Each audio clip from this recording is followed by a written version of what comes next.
আসসালামু আলাইকুম গাইস, কেমন আছেন সবাই?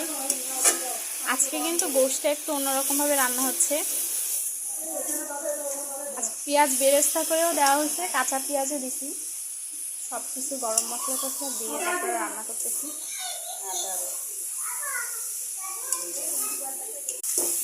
কাঁচা পেঁয়াজও কিন্তু দিয়ে দিছি, দেখুন।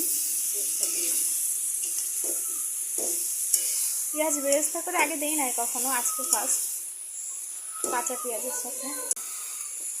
আমরা কিন্তু গোশে কাঁচা রসুনটাও খাই।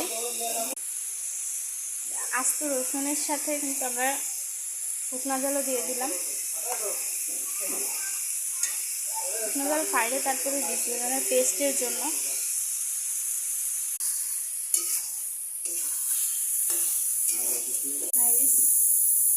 গোশ কিন্তু প্রেসারে দিতে প্রায় হয়ে আসছে। এদিকে ডিমটা রান্না করতে জন্য রেডি করতেছি।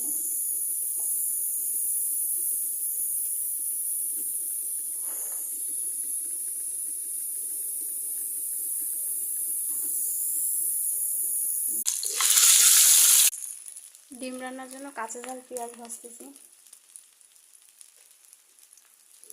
পেঁয়াজ, জিরা রসুন বাটা,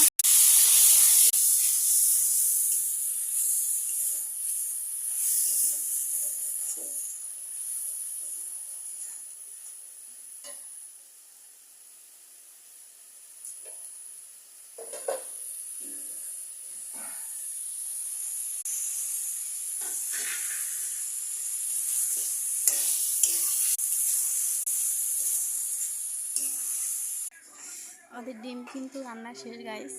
আসলে মেলা রান্না তো, ওই জন্য শর্ট ভিডিও নিচ্ছি। এদিকে কিন্তু পোলাওর জন্য চাল ভাজা হচ্ছে তেজপাতা গরম মশলা দিয়ে। এদিকে কিন্তু গরুর গোশত হয়ে গেছে, দেখেন।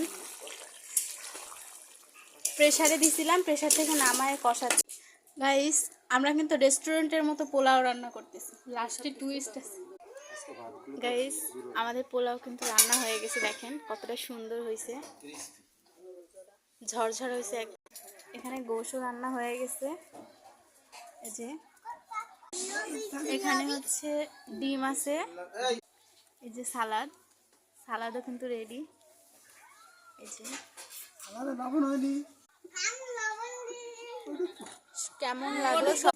কেমন লাগলো সবাই কিন্তু জানাবেন কমেন্টে কেমন হয়েছে দেখতে।